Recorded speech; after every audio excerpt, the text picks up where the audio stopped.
Our next speaker has herself gone through diverse transformations that include dental, parental, and now she must be mental.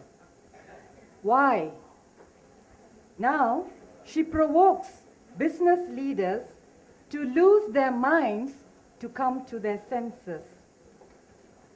Over the next hour, let's navigate the leadership insights that she has gleaned over the years in learning partnership with these various tribes: military office, health profession, business, corporate, the home.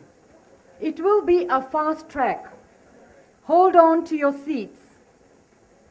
When she became a parent, she thought that she'd have a permanent audience. It turned out that she became a permanent audience. So she sympathizes with you all. But don't take my word for it. See for yourself. Here she is, ladies and gentlemen, Dr. Yvonne Sum. Thank you. Thank you, Jayashree. I can see that people are still moving in. And don't worry, you can come right up to the front because I don't bite.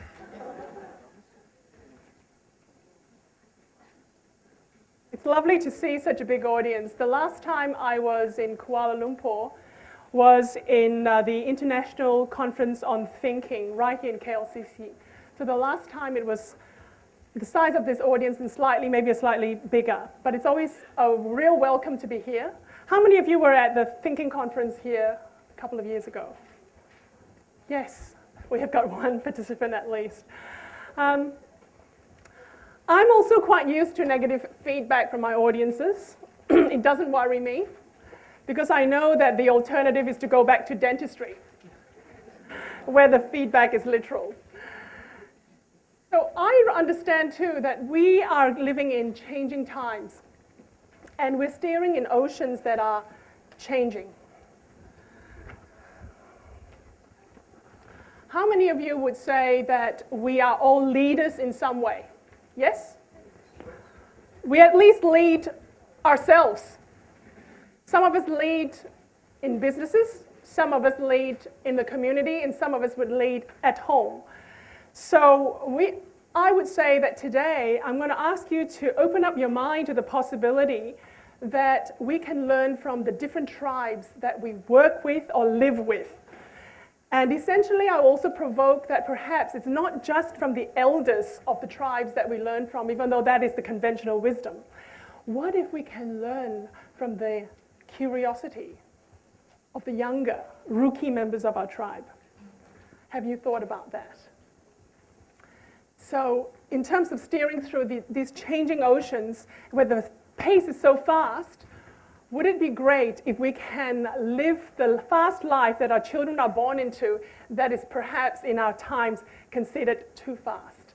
But they obviously thrive in it. How many of you find that children nowadays have more ADHD and diagnosed with more of that? Yes.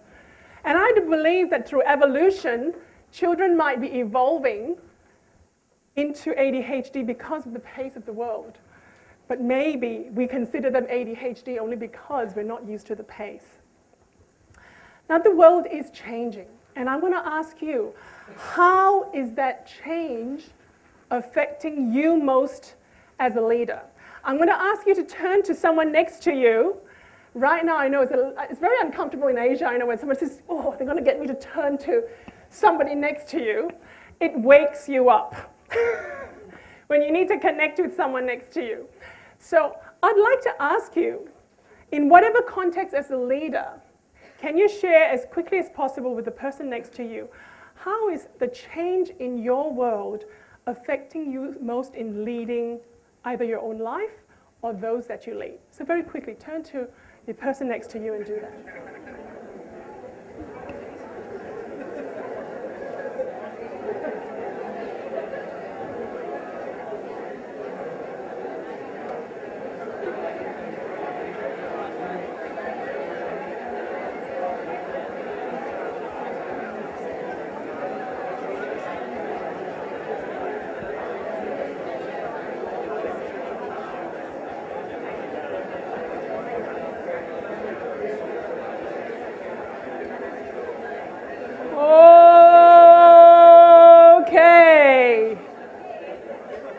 Some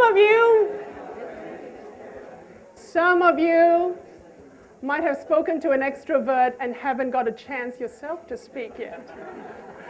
But due to time constraints, sometimes you just got to grab the moment and say, I haven't got my turn. However, unlike most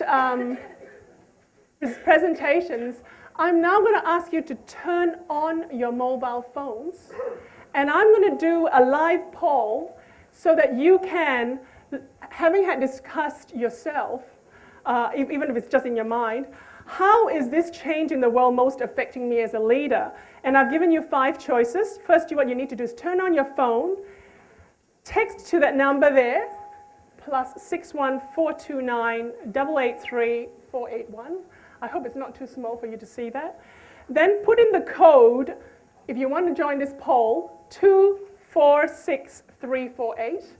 We'll be doing 3 polls today, so it's nice to interact with your audience because a lot of times I think in a group of 150 it's very hard to get hands up in an Asian audience, so I thought this was a good way. So tell me, after you've sent in the code and it says, yes, I've joined the session, I'd like you to answer in either 1, 2, 3, 4, or 5 whether the change is affecting you most individually, that is your head, heart, and spirit is not aligned to the changes. 2, that in the context as an individual, your world is so fragmented that you feel fractured. You know, that in the context of home, work, community, you don't feel connected. Or 3, I find it difficult to engage those I lead. So this is the interpersonal. And 4, I feel totally vulnerable in this fast-changing world. This whole context, this whole collective of the world is threatening me. And there might be others that is not included here that you think the change is affecting you in. So as you type out your code, you will actually notice that the graph will change. So how many of you are willing to participate? Yes? So what you do need to do is text to that number, put in the code, which is a 5-code number, 246438. Okay? And then you're going to type in your vote of whether it's 1, 2, 3, 4, or 5.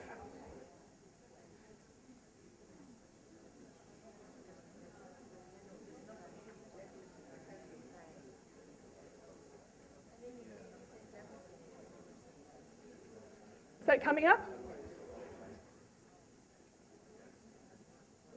Yeah, I might type it myself.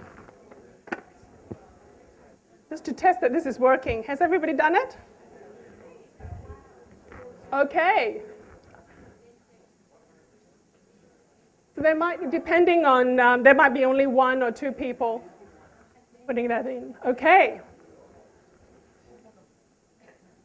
I'll close the poll in 30 seconds, so go for it. For those of you who are watching on, what do you think about this polling system, of being able to have a connection with your live audience right at the moment? Okay, we actually don't know the numbers because not everybody is here polling, but usually when I'm in a workshop where there's probably 30 people and everybody turns on their phones, I actually get a good sense of the group. So in this group, as we're finishing this session, we're noticing that definitely we're feeling that fragmentation, that we are sort of in different tribes and we don't know how to deal with it. So we've actually had a look at that, and in terms of that, I would also like to ask you again with that poll, it's going to be the same number. What is one outcome you hope to get from this session today based on your insights about how the world is affecting you? If you can walk away with one leadership gem from this session, what would you be looking for in that session? And I'm actually going to have a free poll now. So what we're going to do is I'm going to ask that you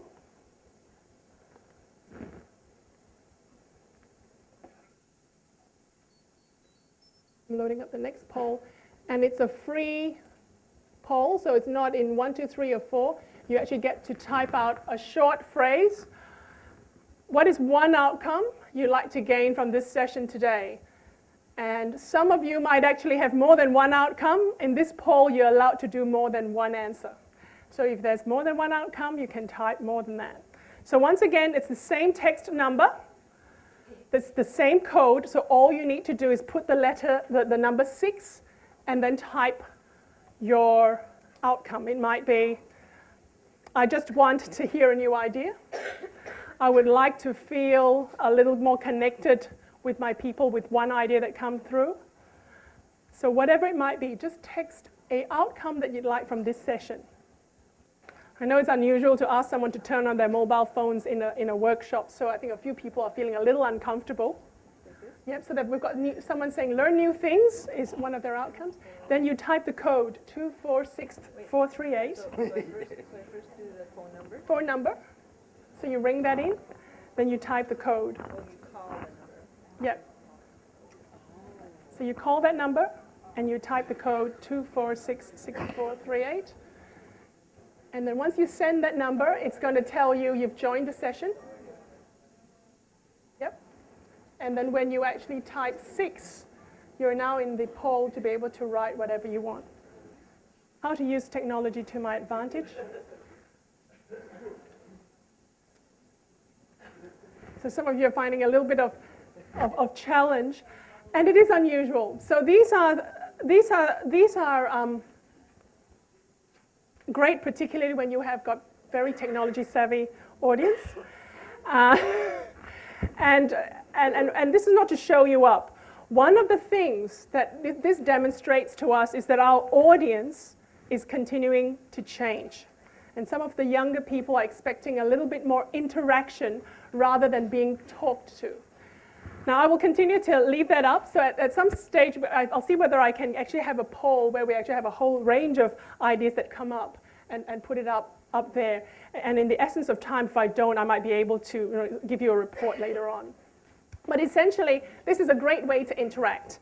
And what I'm actually trying to demonstrate is our so-called rookie new generation, the Gen Ys, might be a group that we can learn from.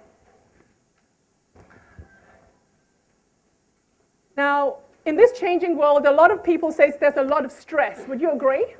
That just to keep up with change is stressing your system, your biological system. How many of you are not feeling at all stressed? This is a really relaxing environment to be in. Okay, cool. I've got a few people that's totally unstressed. How many of you felt really stressed when I asked you to do something new like this that you've never done before, and you felt like, oh my God, I feel very stressed right now? Yes, quite a few of you. Now, in 1977, there was a gentleman called Prigogine who won the Nobel Prize for something called dissipative structures, where he said that in any biological system, including the human brain, neurology, and learning system, that if you put enough stress, enough heat, enough pressure, the biological system will do two things. Die in its form, die in its old form, or transform to a new form. And if you think of an egg as a biological system, what happens when you put heat on it? It goes from a soft runny egg to a hard-boiled egg. What happens when you put pressure on carbon? Okay? A diamond, absolutely. So what will happen is carbon turns to diamonds. So what I'm actually asking you, in a biological system, if you put enough pressure on yourself just to do the ordinary things well, just do it well, just set a benchmark for yourself, and I'm just going to be ordinary old me well, you're likely to become extraordinary. And what happens is that because some way, when you're putting pressure on yourself, you're actually going to put pressure in your system.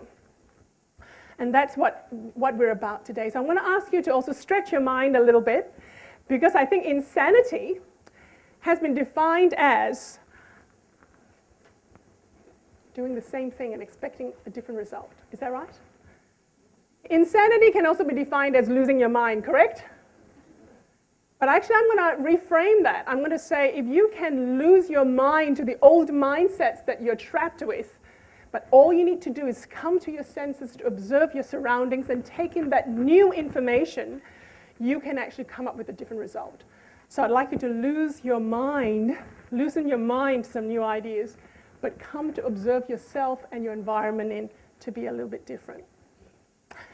And what if all you need to know about leadership you've learned from the home? Oh God, yes, that's an absolutely lose your mind mentality. I've got someone that's a little bit concerned right now. And the reason why I say that is, think about it. If none of you are a parent right now, and those of you who are parents can probably concur with me, that parenting is a difficult role, yes? You bet. I've got lots of nods around there. And did you get any skills before you became a parent? Did you do a course? Did you get a degree in parenting? No, we're all expected to know how to parent. It's a bit like a manager that was a specialist in their technical field and at the top of the game, and the only way up in the corporation was you're now going to be a people manager. Suddenly you're promoted out of your skill level into something that's supposed to be a promotion to become a leader, and you have absolutely no skill. So I've likened that parenting is very much like those managers that have gotten promoted to lead people. As parents, we need to lead this new individual or individuals that come into our tribe and expect to know. So I'm going to provoke that idea. And the idea that tribes, as Seth, how many of you have read the book or know of the terminology tribes as described by Seth Godin? Some of you have, some of you haven't. Now tribes, according to Seth Godin, who is a guru in the business world, he said that tribes are not the Amazon tribes, doing their little tribal dances. Tribes essentially are groups of people connected to an idea of which they are passionate, and therefore they're following a leader with the same passion. Now think about it on blogging, think about on the internet. Some of these people do not have, well, most of them do not have professional degrees. They haven't got there out of authority. They haven't been promoted there, but because of their passions on the internet, they have a lot of followers. Do you get that? Seth Godin predicted that 10 years ago, and now it's happening. So what I'm saying is that if you're going to be a leader of today, you will need to inspire the tribes that you lead, whether it's in the home or whether it's in the workplace. Because if you don't inspire them and just think that your positional authority, because you are the CEO, or because you're the HR manager, or because you are the father and mother, who are the CEOs of the family, then you will be listened to, that you will be respected. There is a lot of love and respect that comes into this now, because if you don't actually love your manager, the global research survey done by Blessing White in 2010, where 11,000 people participated around the world from Europe, North America, Southeast Asia, India, China, Australia, New Zealand. 11,000 respondents said that they leave their jobs because of their manager. Not because of resources, but this person they directly work with, okay? And engagement in the world is at the moment generally around 31%, where Southeast Asia is probably in that realm. India is at its highest, China is lowest. But China at 17% engagement is twice as much engagement as 10%, which was polled 2 years ago. They have actually put in a lot of processes to engage their people in learning. And that's where, even though they're the lowest in engagement, they're the fastest growing engaged community in the world. So where are we? Are we just lying back and thinking the old ways are the good ways? We need to think of new ways. So how do we inspire our tribes? Now, I also consider that the family is the basic unit of the tribe. If you cannot study anything because you haven't gone to a university or you haven't done some internet online business, look at your family. You can get some insights from the elders in the family, your parents, your grandparents. But what if you can look towards your kids to learn? How many of you actually, when you're stuck with the internet, you get some of your teenage sons to actually have a help? Yes! You're already starting to do that because they are up, it is their world. And if we think and rest on our laurels that our world is where they're going to play, well, forget it. You're going to be left behind. And in fact, in Australia, there is a company called Flight Centre, which is one of the most the fastest growing travel agency. where they looked at family units as a way of running a business. They felt that a business unit, not more than 8 people, allowed it to function as a family. A village of business units in a retail center coming together with not more than 120 people is a tribe. And they do not have more than 150 people. And according to the anthropologist Nigel Nicholson, which is in the London Business School, he said that if we looked at the natural hardwired human behavior of looking at families as tribes, the numbers of people of being able to function and lead in that small numbers is going to be better. In fact, going back to Blessing White's global research, it showed that there is not much difference polling between genders. There's not much difference polling between how your organization works, whether it's virtual or centralized. But there's 3 differences. 1, it is the generation. 2, it is the organizational size. So if you've got a smaller business, a smaller sized unit, you're more likely to have more engaged people. Baby boomers are also more engaged than Gen Y. But there's a proviso. Gen Ys, if harnessed towards their personal values and inspired to a purpose that's higher, in other words, they've got a mission by which they can throw their energies into, they're the most engaged people. So how do you actually tap that group? And again, it's about interacting with them. They do not like this talking to. They want to get on there and talk back at you. Okay, and in fact, how many of you know Conan O'Brien from The Tonight Show? Okay, how many of you know Jay Leno? Okay, now in the talk show business, that was the old business, where the executives decided who was going to be the talk show host. Now, Conan O'Brien was knocked off his post 7 months after he got the gig from Tonight Show. But what happened was, because they thought that Jay Leno was more, they took Jay Leno off of his Tonight Show, put him in another program, but they thought that, I think Jay Leno's getting more of a following, let's actually kick Conan out. But when he was kicked out, there was a Facebook page that was formed to say, let's get behind Conan. And within 4 hours, there was 20 or 30,000 people signed up. Within 24 hours was 250,000 who was backing him up. So in the end, he's now got his own TV show, no doubt from the web. But he has now got his own, besides David Letterman, he's got a show that he controls the content of. And he's probably earning as much as what he was earning through sponsorship and people coming on board. It's a whole new world. And Conan O'Brien's the first one to say, by God, before they sacked me, I didn't know about Twitter. Okay? But he was willing to jump in and get on the ball game because he didn't understand the power of it until he learned from one of his team members that was a Gen Y who started to teach him about that. So learn from your team members. You never know what you're going to learn. Okay, so this is essentially a look at how, if you look at the elders, this is where we traditionally want to learn. And our parents are looked at the current leaders, and the children are future leaders. So how do we transform these future leaders? They might already be leaders in their own right now. I will talk to you about my own family. And this is a picture of my engagement photo of my grandmother and my grandfather.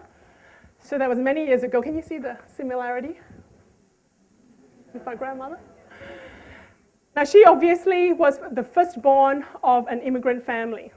Now, how many of you have read the book Battle Hymn of the Tiger Mother by Amy Chua? Nobody in this room. Interesting, okay. She was an immigrant from, I think, Taiwan to America. She became a Yale professor because her immigrant parents made sure that she had a routine of study, that if she got second prize in history, do not shame me, okay? She then decided that a lot of second-borns, the second generation, starts losing this aspiration to achieve in a mixed society.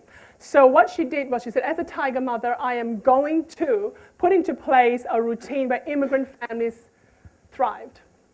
So she put her 2 children, Sophia and Lulu, through 4 hours of grueling piano that she supervised. I mean, she's a Yale professor, I don't know where she found the time. But she would drive hours to get to the best teachers because her vision was to get the kids to Carnegie Hall. And she did. Now, the interesting thing was, with her firstborn, Sophia, she was very compliant. But Lulu was a rebel. And where she learned at the end of this book is the tiger mother, Amy Chua, talks about that while I had the authenticity and a vision of where my children needed to go, I didn't understand the difference between my firstborn and my secondborn. And Lulu being a rebel, I wonder what it would be like if I actually played with her rebel streak and actually stopped her from having violin. Would she be a better violinist? Because she was a natural violinist. But Lulu actually rebelled later on and said, Mom, stop it. I'm not going to do my violin anymore. I'm going to play tennis. And she used the tools that her mother had shown her to become a great tennis player. But we're just wondering if we actually took things away from her early, would she have rebelled to gain it? You know, there were some lessons about understanding your tribe member. How do you inspire them without all the difficulties? She talked about all the difficulties. So one of the things that my children now talk to me about is says, you know, I think, Mom, you're not a tiger mother. And actually, Amy Chua was born in the year of the tiger. I was born in the year of the rabbit. And my son actually said to me, and actually both my children are here today, so is my husband. They try to travel with me as best as I can because I get to learn a lot from them. And in one of our conversations, my son said to me, it's not the battle hymn of the tiger mother for you, it is the calming song of the bunny mum. And what he said was, actually I had boundaries because I think bunnies are fluffy animals that need to keep safe. So there are boundaries that I set. But the boundaries are negotiated with him and her with the things that they like so that they actually find a template of what they want to do. But I'm very much about achievement too because I feel like my kids, you know, would hate me if I didn't help them achieve. So there's still the intention of achievement but through a different mode. So understand yourself. Okay, you need to also understand yourself, which is important. So once again, let's go back to the generations. And if you looked at the research, like I said, baby boomers are usually senior managers. They're very, very high achievers, and they actually know what they want, and they're clear what they want, and they're most engaged. Gen X and Gen Y. Gen Y is the most disengaged in 2010's research, but they are easily engaged. If you can find out what they value, so take time to find out what they value and help them get it. So this is the Lulus of the world. How do you inspire the Lulus of the world? Okay. Now, I'm going to skip through this very quickly to say that one of the things we're finding is that a leader doesn't have to know it all. But in learning partnerships with the most unexpected people in your tribes, and you can discover why they'd want to come along with you. When you have a passion for what you do, they'll come along with you. But you also have to create a huge vision of what if. Particularly in the Gen Ys, they need to know a vision that is so clear. Not clear as in painted to the nth degree, but the what if of a vision that is very compelling. So you need to step into their world to be able to do that. And I've got a model that I guess I've developed over the years. It started out with actually, in your books, you'll notice that there's some of the slides that I've covered, which I'll go through very quickly, is there were 7 R's of parenting that I talk about, and I'll run through that very quickly later on. But it was more in action, you know, things like role modeling, respect, rules, routine, you know, all those things are what we behaviorally would like a framework to be able to help our children or our tribe members get engaged. But one of the things I've found is it is the essence of the leader with a bit of action that's going to do it. So what is the essence? And starting with the apple core, which is the essence of it, are you authentic to yourself? Do you know what you want before you even lead? Are you being present? Do you know your team or tribe members well enough by using your 5 senses to observe? I mean, short of licking and tasting them, do you smell them? Do you hear them? Do you listen to the same music they listen? One of the things I've definitely found is if I stop listening to my children's music, I lose touch with them because I don't hear them anymore. Try that out. It's actually quite fun.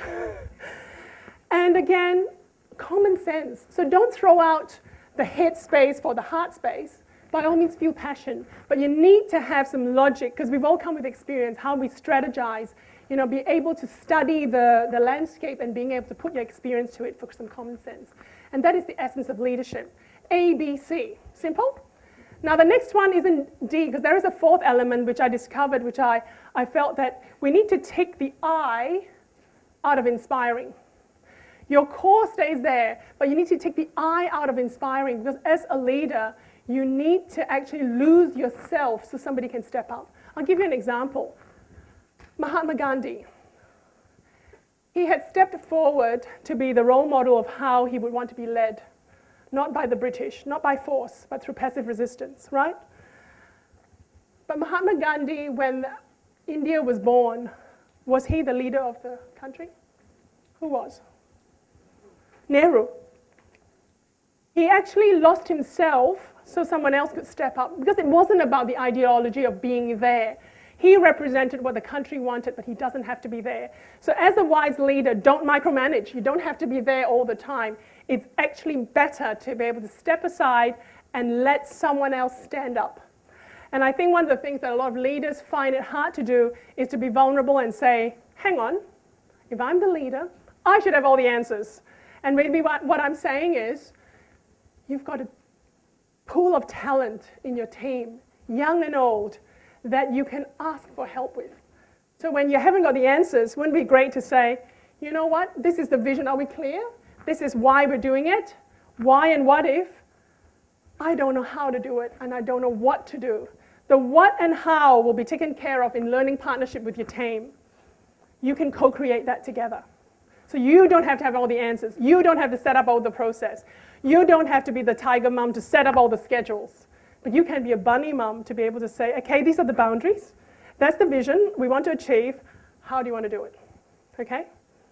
So that's essentially what it is. So, and very quickly, how do you stay authentic to yourself? Because it's very important that you don't lose your authenticity, because that's being a role model. You need to know, and you need to loosen your mind to what you should be as a leader, to what you are as a leader. And you need to know yourself, your values. What do you value? What are your strengths that you can bring to the leadership? What are your vulnerabilities that you can actually step up and say, I'm short of, and for someone else to step up with? How about being present? How do you be present with your team, such as these young rookie people that you don't understand? Okay? You can read the book. Read the book that is the child. Read the book that is the team member.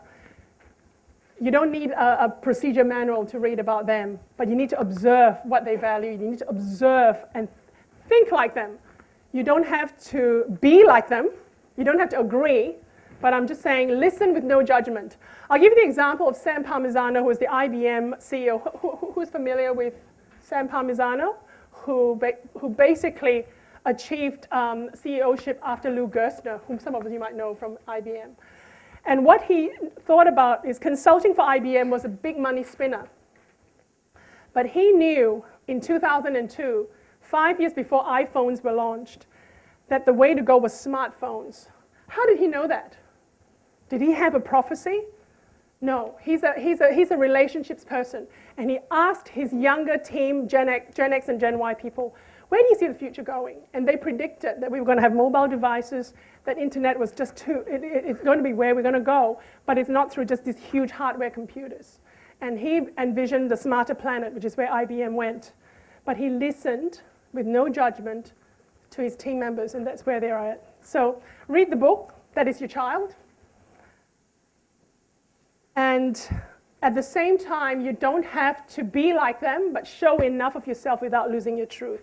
Now I'm going to go through this quite quickly and not get into much depth, but a lot of it is just looking at yourself and thinking about yourself through this. Common sense, let's not lose your head, because what happens with strategy is, a lot of times strategy is just totally in the head, but what I'm inviting you to think about is 3 perspectives. The first perspective is you. As a leader, who are you, okay? What do I stand for? What are my emotions? What are my values in this? Then the next point is, who are they? What are their values? Do I know them? Do I know my people? And what are their needs?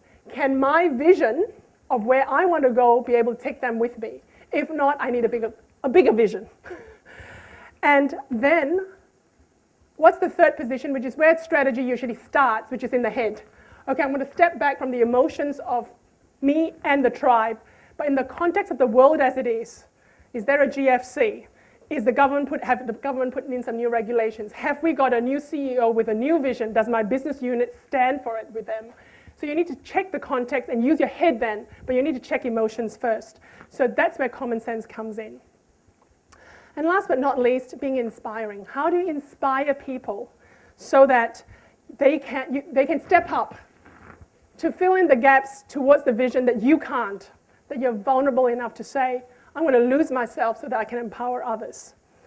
So essentially, all I'm saying is learning to lead is really to come in very early as a partner and not late as a judge. Because a lot of times you can always say, oh, my team was wrong. I have a bad team. It's easy to put that. And they're never going to change with me. Well, maybe you didn't change with them. So it's really important to do that. So exciting your team in your tribe is also through story selling. How many of us talk in computer language? In language like the vision is we will be the #1 company with brand empowerment and standing with the greatest, most efficient systems and products. That is in the head. How many of us talk to our tribes from the emotional sense? How many of get us in the why, the passions? And I'll tell you who does this very well. I'm sure you're familiar with this guy. Did he make some mistakes on the first round of Apple? Yes, because he was trying to jump on the bandwagon of the what and the how. Let's make something more efficient. Let's make systems that people want to buy. It's all the what and the how. But what Steve Jobs did, and a lot of good leaders are doing that are changing the world, is that they're asking the question, why?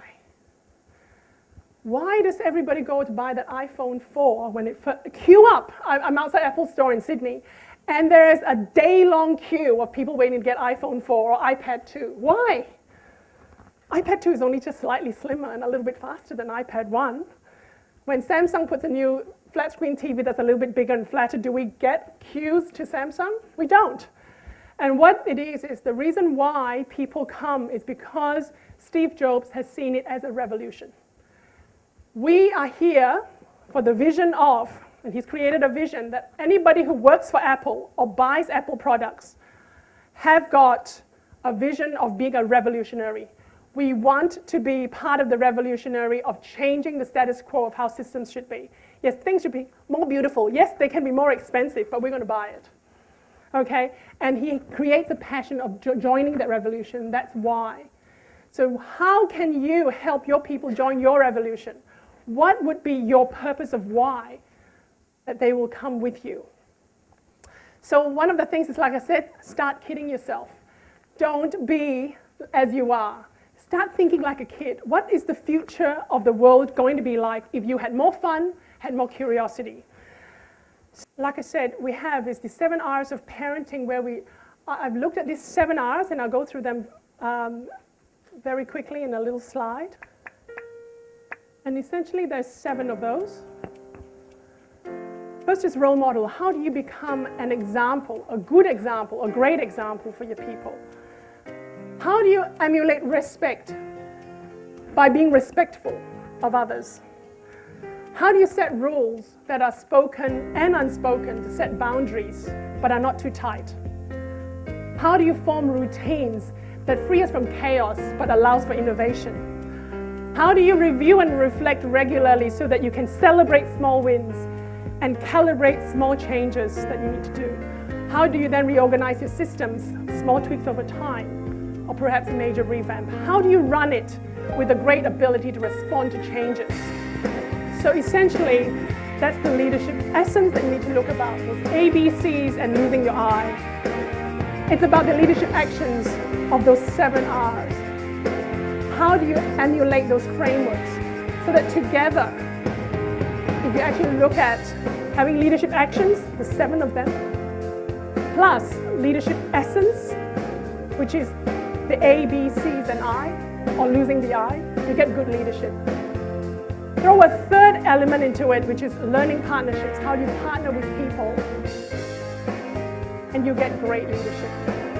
So what I'm going to ask you to do is actually, under the pressure of emulating who you are, you can surrender to them and learn to transform by losing your own mind to come to your senses. Maybe a hard call for some people, but learn from the unexpected quarter. Now, before I leave you, I'm going to ask you something. How many of you have pets? Do you love them, like part of your family? Yes. This is a dog that is 13 years old. He died at 14. This is his 13th birthday. I took him a walk in the sun. I didn't know he was going to die a year later. But I adopted him from the RSPCA when he was a pup. And I had the arrogance to think I adopted him. I rescued him. But when he died, all my family were there. And one of the things he has taught us in his 14 years living with us is that there is unconditional love. He loves us unconditionally, whether I yell at him or not. He taught me how to lead a great life. We go for a walk in nature. If not, I'll be stuck on my computer because I feel guilty when I don't take him for a walk. And the legacy he's left with us and our family is that we got to stick with nature and live a great life. Now, who rescued who? And that was an unexpected learning, which I blogged about a month later because it was such a great loss. So I'm asking you, how do you pass on yourself? It's passion. How do you pass on your passion through the why? Your passion. Why are you alive? Why do you want to lead? And do you create a big enough vision so that we can create a what if for the tribes? So I won't have time to actually do a poll, but in looking at the outcomes that you want to set for this session, have you found at least a gem from this session that you can take away? And I'm going to ask you to note that down for yourself, because it is through those gems, those one little gems, that we can actually move forward. I thank you for your attention, and I'm happy for questions now.